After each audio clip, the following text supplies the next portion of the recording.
Most of the airplanes have a nickname. We just call the B-52 the Buff. It stands for Big Ugly Fellow.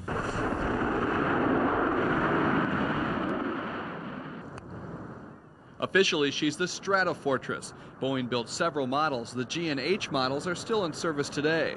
Rolling Thunder is one of 14 bombers that fly from Wurtsmith Air Force Base in Oscoda. She was built in 1959, years before many of her current crew were born. Wear a patch that says someone over 30 you can trust. It's just been around a long time, and it just gets the job done.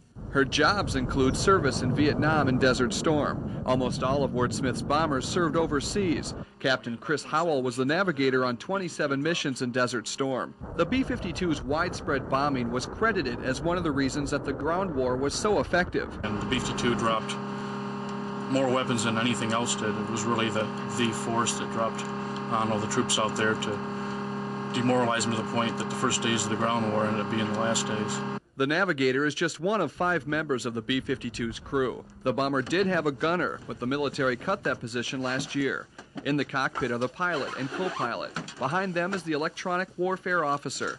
His job is to jam enemy radar and protect the plane from missiles and ground fire. What I do is I kind of give the enemy radars a fuzzy picture to buy us time to get in and out of the target area. I can't hide the aircraft from them, but it's I can make them guess at where we're at, and even though they could always shoot at us, the shots should miss. Below deck is the navigator and radar navigator. On earlier planes, his job was called the bombardier. This is what pretty much the whole aircraft's about.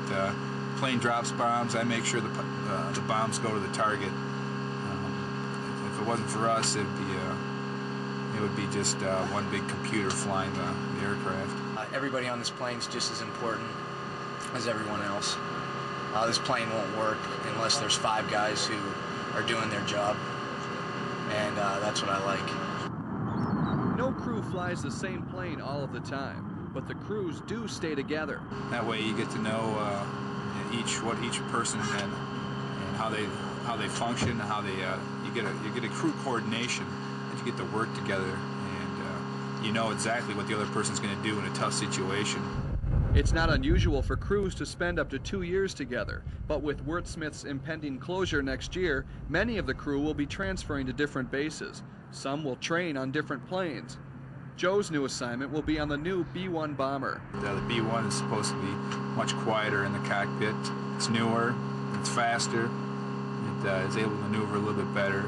And I always have a place in my heart for the old B-52 because it's such the most versatile aircraft in the Air Force's history. This is Rick Mixter for Take 5.